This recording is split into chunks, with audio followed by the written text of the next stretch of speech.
আজকে চিকেনের একটা রেসিপি নিয়ে চলে এসেছি, দারুণ একটা রেসিপি, বেশ ভালো লাগলো। আজকে অন্যভাবে একটু করলাম, একঘেয়েমি চিকেনের ঝোল না করে একটু অন্যরকম উচ্চ ভাজাও করে নিয়েছি। দেখো এখানে আলু আর হাফ করে পেঁয়াজ ভেজে নিচ্ছি।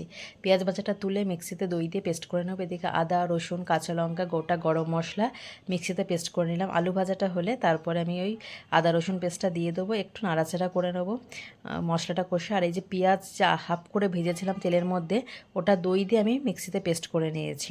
দেওয়ার পর এই যে মাংসের মধ্যে এটা দিয়ে দিলাম, চিকেনটাও দিয়ে দিয়েছি আগেই। আর নুন হলুদ আর একটু লঙ্কার গুঁড়ো দিয়েছি, দিয়ে খুব ভালো করে কষিয়ে নিচ্ছি। আচ্ছা, গন্ধলেবুর পাতা দিয়েছি, এটা কিন্তু দারুণ লাগে। গন্ধলেবুর পাতা ছাড়াও চিকেন কষাটা হবে, তবে গন্ধলেবুর পাতার জন্য গন্ধটা একটু অন্যরকম লাগছে। আর তোমার হচ্ছে এরপরে এটা কষাবো। কষানো খুব একটা বেশি কষানো দরকার নেই, কারণ পেঁয়াজটা তো ভাজায়, আদা রসুনটা তো তেলের মধ্যেই ভাজা মানে কষিয়ে নিয়েছি। আচ্ছা, অল্প জল দিয়ে দিচ্ছি। আর চিকেনটা এই যে দেখো, এটা গ্রেভি গ্রেভি বেশি ভালো লাগে, খুব পাতলা ঝোল এটা ভালো লাগবে না খুব একটা। আর এই যে এদিকে উচ্ছে ভাজা হয়ে গেছে, লাঞ্চ থালি রেডি। দেখো লাঞ্চ থালিতে আছে উচ্ছে ভাজা, কষা মাংস আর গোটা গোটা আলু দিয়েছি, ছোটো ছোটো আলুগুলি গোটা গোটা করে দিয়ে দিয়েছি।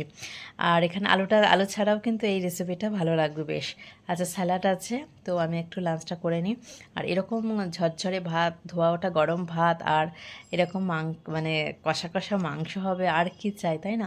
আর যারা চিকেন ভালোবাসো তাদের জন্য তো আর কোনো কথাই নেই। আর আমি খুব একটা বেশি ভালোবাসি না, তবুও একটু অন্যরকমভাবে করি মাঝে মাঝে, মানে একটু পাল্টে দিই রেসিপিগুলো, আর একটু অন্যভাবে করি। তার জন্য একটু এক পিস আমি খাই, খুব একটা বেশি ভালো আমি খাই না। তো